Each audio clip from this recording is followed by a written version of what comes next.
Hi, and welcome to Coffee Fair, the first in Pittsburgh. I'm Tracy Serto, founder and acting editor at Next Pittsburgh.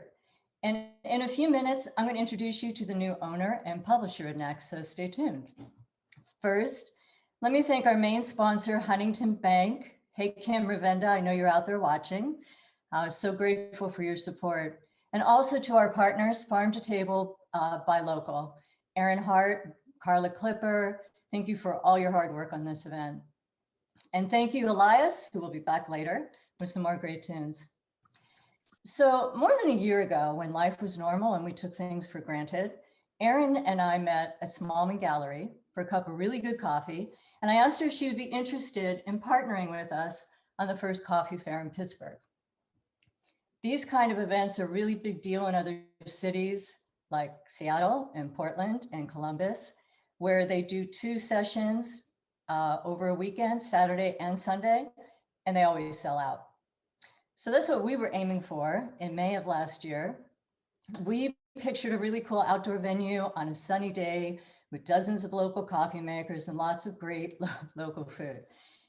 We never thought it would start here in my kitchen, but there you go.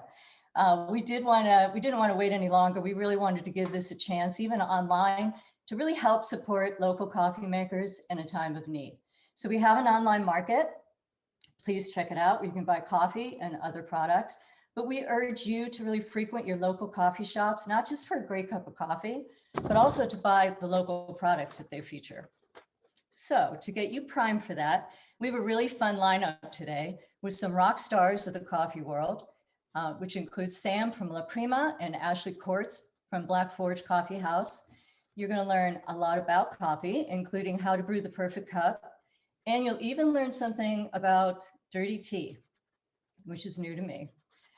Look for a real coffee fair event soon as we're able to host it. I know it's going to be great.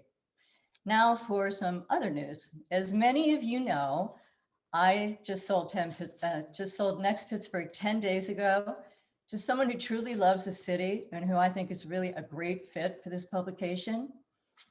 And I think we'll take to the next level. I want to introduce you to him now. He's had a wild week like we all have, and we just throw him right in there with, hey, John, you want to moderate an event on Sunday to boot? And he's a real sport.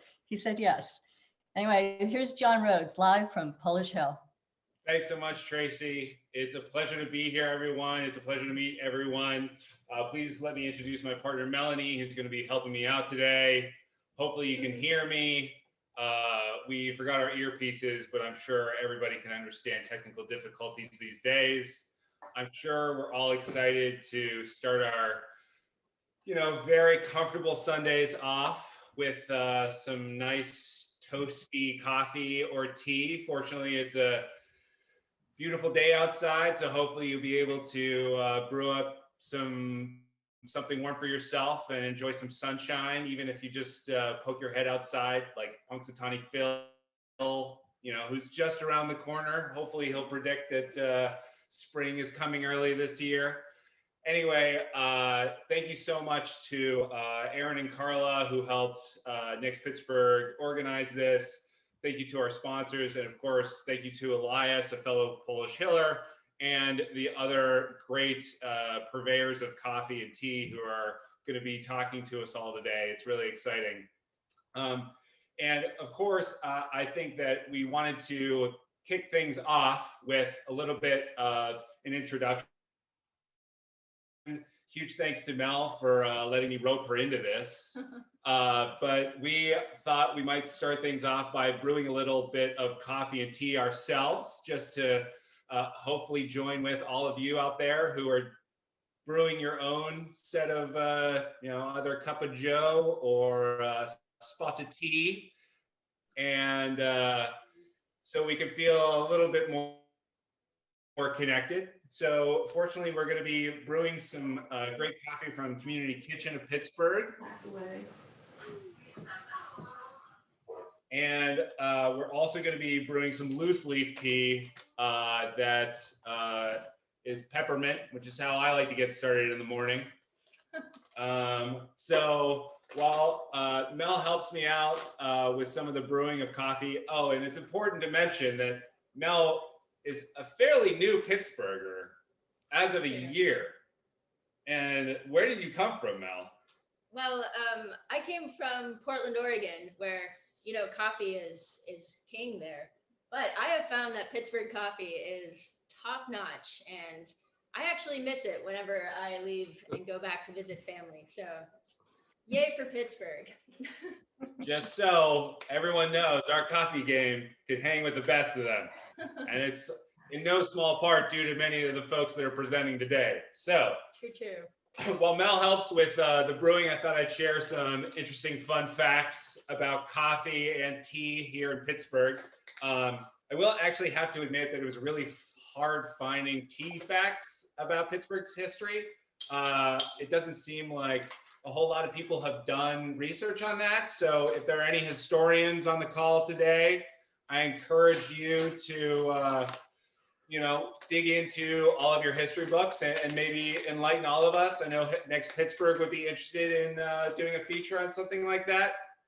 But one of the things that Next Pittsburgh will be writing about is a really great piece of Pittsburgh history that actually was introduced to me very long ago by national treasure, Pittsburgh's own Rick Seaback, who talked about Arbuckle's Coffee, which was basically the manufacturer of coffee that, as they say, won the West.